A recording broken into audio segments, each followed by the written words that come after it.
എല്ലാ വിഭാഗക്കാരെയും പോലെയല്ല, എല്ലാ ജോലിക്കാരെയും പോലെ അല്ല പോലീസുകാർ, അധ്യാപകർ, അങ്ങനെയുള്ള ആൾക്കാരെ ജോലി ചെയ്യുന്ന. പണ്ട് ഈ പോലീസ്, ചട്ടമ്പി പോലീസും ഈ പറയുന്ന തമ്മാടികളൊക്കെ ആയിട്ടുള്ള ഒരു പോലീസിൽ വരുമായിരുന്നു. കാരണം ഗുണ്ടകളെ, നാട്ടിലെ ഗുണ്ടയാണ്, ചട്ടമ്പിയാണ് പിടിച്ച് അന്ന് രാജഭരണ കാലത്തൊക്കെ പോലീസാക്കുന്നത്. അപ്പൊ അവൻ നാട്ടുകാരെ ഇടിച്ചോളും, അവന്റെ ചട്ടമ്പിത്തരവും നിന്നോളും.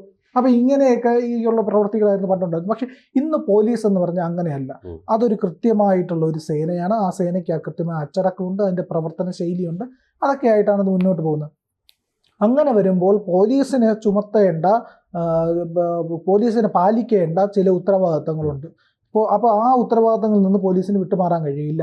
ഒന്നാമത്തെ കാര്യം എന്ന് പറഞ്ഞാൽ പോലീസുകാരുടെ സ്വഭാവം നല്ലതായിരിക്കണം എന്നുള്ള ഒരു ഇതുണ്ട്. ഇമേജ്, അവരുടെ ഇമേജ് നന്നായിരിക്കണം. പൊതുസമൂഹത്തിന് മുന്നിൽ അവർ മാന്യത പുലർത്തണം. എന്തുകൊണ്ടാണ് അധ്യാപകർക്ക്, കോളേജ് അധ്യാപകർ പ്രത്യേകിച്ച്, അവർക്ക് ഇത്രയും ഉയർന്ന ശമ്പളം കൊടുക്കുന്നതെന്നറിയാമോ? അവർ സമൂഹത്തിൽ മാന്യത കാണിക്കണം. കുട്ടികളുടെ മുന്നിൽ അവർ മാന്യരായിട്ട് തന്നെ. പക്ഷേ നേരെ വിപരീതമായിട്ടുള്ള ആൾക്കാർ കൊണ്ടുവരും.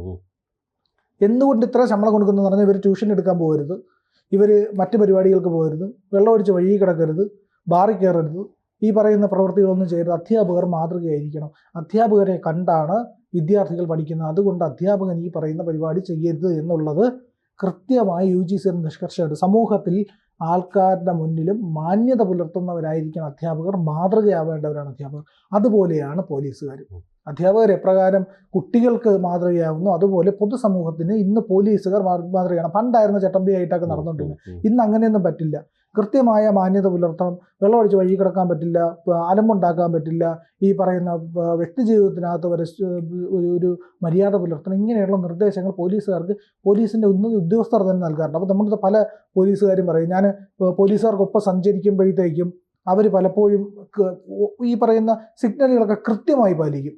അപ്പൊ പറയും, നമ്മൾ തെറ്റിച്ചാലേ നാളെ ഒരു വലിയ ചോദ്യം വരുന്നു. കൂടുതൽ വാർത്തകളും വിശേഷങ്ങളും നിങ്ങളിലേക്ക് എത്താൻ ABC മലയാളം സബ്സ്ക്രൈബ് ചെയ്യുക, ബെൽ ബട്ടണും അമർത്തുക.